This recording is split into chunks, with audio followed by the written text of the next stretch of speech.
அனைவருக்கும் வணக்கம்.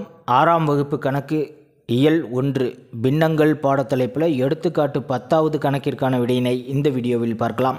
Welcome to Mani math board. 5 3/7 தகா பின்னமாக மாற்றுக. 5 அப்படிங்கிறது முழு எண், 3ங்கிறது தொகுதி, 7ங்கிறது பகுதி. இப்போ இது ஒரு கலப்பு பின்னம். இந்த கலப்பு பின்னத்தை தகா பின்னமாக மாற்றணும்.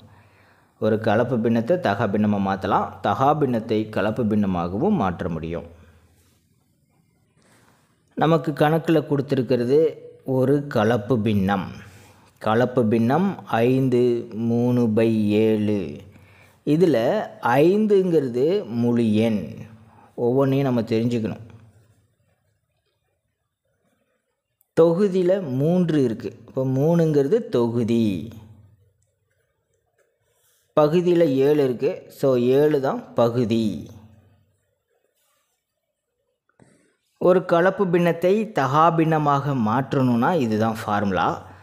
முழு எண்ணையும் பகுதியையும் பெருக்கிக்கணும், அது கூட தொகுதியை ஆட் பண்ணிக்கணும். பகுதியில் பகுதி நம்பர் அப்படியே வந்துடும். இப்போ பாருங்கள், கலப்பு பின்னம் 5 3/7ன்னு கொடுத்துருக்காங்க. முழு எண்ணையும் பகுதியும் பெருக்கிக்கணும். இதில் முழு எண் 5, பகுதி 7 பெருக்கிட்டு தொகுதி கூட ஆட் பண்ணிக்கணும். டிவைடட் பை பகுதி அப்படியே வந்துடும். இப்போ பாருங்கள், முதல்ல முழு எண்ணையும் பகுதியையும் பெருக்கிக்கங்க. 7 5 35. 35 கூட்டல் 3/7. 35 கூட 3 கூட்டும்போது 38. 38/7. அவ்வளோதான், கலப்பு பின்னத்தை தகா பின்னமாக மாற்றிட்டோம். ஒரு பின்னம் தகு பின்னமா அல்லது தகா பின்னமானு எப்படி கண்டுபிடிக்கிறதுனா, பகுதியை விட தொகுதியானது அதிக மதிப்பில் இருந்ததுன்னா அது தகா பின்னம். பகுதியை விட தொகுதியில் சிறிய எண் இருந்ததுன்னா அது தகு பின்னம். ஒரு தகா பின்னத்தை தான் கலப்பு பின்னமாக மாற்ற முடியும். கலப்பு பின்னத்தை தகா பின்னமாகவும் மாற்றலாம்.